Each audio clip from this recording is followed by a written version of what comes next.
Good evening, everyone. This is Jackie Nespral, and this is a Decision 2020 update here on primary day. And I'm joined here by Carlos Curbelo, NBC6 analyst. Carlos, thanks so much for joining us here on Facebook Live. Jackie, it's good to be with you and with the NBC6 Facebook community. What an exciting night here. I want to start with the Miami-Dade County mayoral race because it was really a hotly contested race. And just a few minutes ago, former Miami-Dade Mayor Alex Penelas conceded the race. Quite surprising considering that he started this campaign a long time ago and he had a lot of money in his coffers. A bit of a surprise, Jackie. Alex Penelas was for a long time the leader in campaign resources and also the leader in name ID. He was the candidate that was consistently polling #1.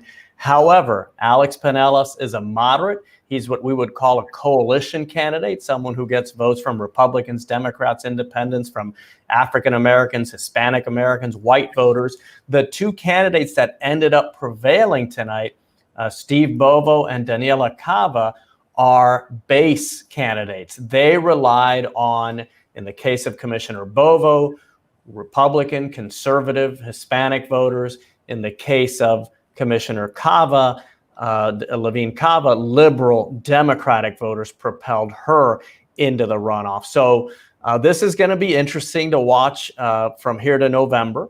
It is going to be the first de facto partisan race for county mayor. Of course, Miami-Dade County does not have partisan local races, but I do think that this is going to end up performing like a partisan race. Well, because this is supposed to be a nonpartisan position, and yet it seems as if it's turning that way, especially just this past week, Florida Senator Marco Rubio endorsed Steve Bovo. That's right. Commissioner Bovo got a lot of support from Republicans, from local Republican leaders, of course, from Senator Rubio. That gave him a major boost. And also Commissioner Levine Cava, in all of her mail pieces, highlighted the fact that prominent local Democrats were supporting her. So these candidates are not allowed to run partisan races, but they get around that. And that's how these two commissioners made it into this runoff. And that's why Alex Penelas was left out. He ran a traditional nonpartisan race for Miami-Dade County mayor. We're living in a time of polarized politics, and the two candidates that are advancing into the runoff were the beneficiaries of that. We're also living in a time of a pandemic, and even though there's a pandemic, we had record numbers of people in the polls, a lot of absentee ballots, which we got early on, which indicated that Alex Penelas couldn't make up the difference when all of the absentee ballots were in. That's right. The absentee vote in Miami-Dade County this time around was heavily Democratic, and that's not the way it typically works. For a long time, Republicans in Miami-Dade County and throughout Florida have focused on mail voting. However, President Trump has been attacking mail voting for some months, so a lot of Republicans held back, did not mail in their ballots, and actually voted early or on Election Day today. And that's why we knew that when Mayor Penelas did not have a clear lead after the absentee vote was reported in Miami-Dade County, that it would be difficult for him to make up the difference, because the vote, both when it comes to early voting and then especially on Election Day, that vote was always going to favor Commissioner Bovo, especially those Cuban Republican voters who turned out on Election Day overwhelmingly supported Commissioner Bovo, to the point where we'll have to see how this ends up once all the votes are counted. But at different points throughout the night, he's been in first place when Commissioner Cava was in first place after the absentee vote was counted. But as you well know, Miami-Dade County is the majority is Democrat. And it'll be interesting because even though Alex Penelas is a Democrat and Levine Cava is a Democrat, Bovo's a Republican, but the million-dollar question will be if and will Alex Penelas endorse any of the two candidates, because that could make a big difference in their campaigns and in the election. That's right. Our colleagues over at Telemundo 51 asked Mayor Penelas tonight if he had any plans to endorse one of the two candidates. He said he would think about it, did not give clear indication either way. I do think that his support could give either of these candidates a boost, could even make the difference if it's a very close race. I think it'd be hard for Mayor Pinellas to endorse Commissioner Bovo because the race between those two was very intense, negative at some points. At the same time, Mayor Pinellas is a moderate, and Commissioner Levine Cava does identify more with the liberal wing of the Democratic Party. So we'll see. I will say, Jackie, that each candidate has a structural advantage. In the case of Commissioner Levine Cava, yes, there are more registered Democrats than Republicans in Miami-Dade County. It's not even close. At the same time, Hispanics dominate the voter rolls in Miami-Dade County. About 60% of voters are of Hispanic descent, and Commissioner Bovo is Hispanic. Of course, that's not to say that all Democrats are going to vote for Commissioner Levine Cava and that all Hispanics are going to vote for Commissioner Bovo, but without question, each candidate has certain advantages among the groups that they most identify with. So I want to talk about the current Miami-Dade mayor, of course, Carlos Jimenez. And now it looks like he will be running against Debbie Mucarsel-Powell for the congressional seat. How do you see that stacking up? So that should be a close race. Congressional District 26 has for a long time been a swing seat in the United States, a seat that is watched closely by people from all over the country, and a seat where both parties have invested tens of millions of dollars over the last decade. This is going to be another very expensive race. Expect to see a lot of ads from both Mayor Jimenez and Congresswoman Mucarsel-Powell. In a recent poll that was released, Mayor Jimenez has a 5-point advantage. It's early.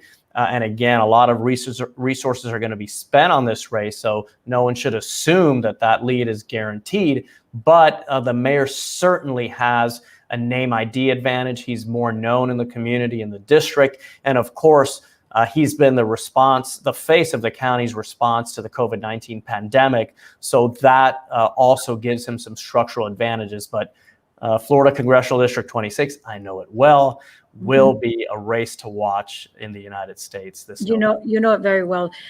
Now moving to the other congressional district right next door, so to speak, with Congresswoman Donna Shalala. It looks like once again it's going to be a matchup between Congresswoman Shalala and Maria Elvira Salazar. Does Shalala have anything to worry about in this race?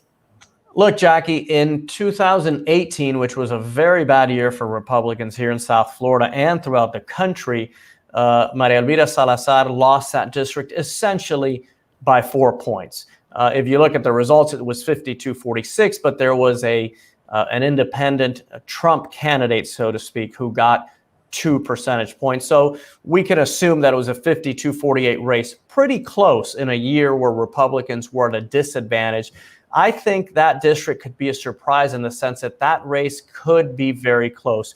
Again, in that district, you have a similar dynamic to the one we discussed in the county, where Hispanic voters do dominate that district. They represent a majority of voters in Congressional District 27, and that could give Maria Salazar somewhat of an advantage, considering that she's a TV personality who's well known, especially to the Spanish-speaking audience in South Florida. So I think it'll be a close race. I certainly think that Congresswoman Shalala has the edge going in, being the incumbent, being someone who's also very well known in our community. But I think no one in that race can take anything for granted. It could be very close. Well, a race that was decided upon today was state attorney, of course, Catherine Fernandez Rundle.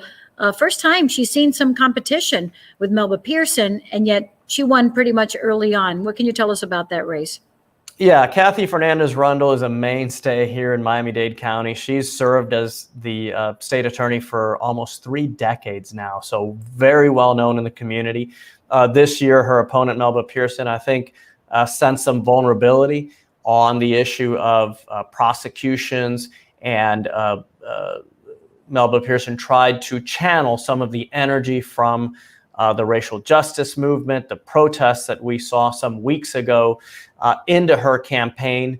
For someone who's not well known, she did get about 1/3 of the vote, which is not insignificant, but I don't think it was a big surprise to anyone that Kathy Fernandez Rundle was reelected for another 4 years.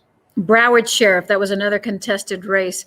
Of course, Gregory Toney, who's the current Broward Sheriff right now, who was appointed into that position, he won very narrowly against a former sheriff, Scott Israel. What can you tell us about that race? That race, I think, Jackie, Broward voters are probably happy that that race is over. That's probably the leading sentiment tonight. Those two candidates ran extremely negative campaigns. In a sense, it was a competition between scandals and whose scandal was worse. On one end, you had Sheriff Tony, who was appointed by Governor DeSantis to serve out the rest of Sheriff Israel's term. Of course, it was uncovered that he had a scandal in his past where he was involved in a homicide when he was underage in back in his hometown in Pennsylvania. And then, of course, Sheriff Israel was under great scrutiny and was under attack for his handling, or some would say mishandling, of the Parkland shooting and the aftermath. So it was an ugly race. It was a bitter race. But yes, Sheriff Tony has prevailed. Governor DeSantis' appointee in a Democratic county will serve 4 years as sheriff. And again, I just think the leading sentiment from Broward County tonight is just a sigh of relief that that intense, ugly race is over. And it was. Before I let you go, I really want to touch upon the presidential politics, because right now the Democratic National Convention is going on. Last night, Michelle Obama spoke, and tonight Joe Biden will speak. Leading up to the November election, which is just a couple of months away, how do you see that playing out? Of course, we're going through a pandemic. The economic situation right now, they're fighting for another stimulus package for the American people. How do you see all this panning out? So it's a chaotic time in our national politics. It's interesting to see the Democratic National Committee, the show they're putting on, which, by the way, is very difficult to hold a political convention in this virtual environment, but they're doing the best they can, and we'll see the Republicans attempt to do the same here shortly. But I think Democrats are really trying to send a big tent message.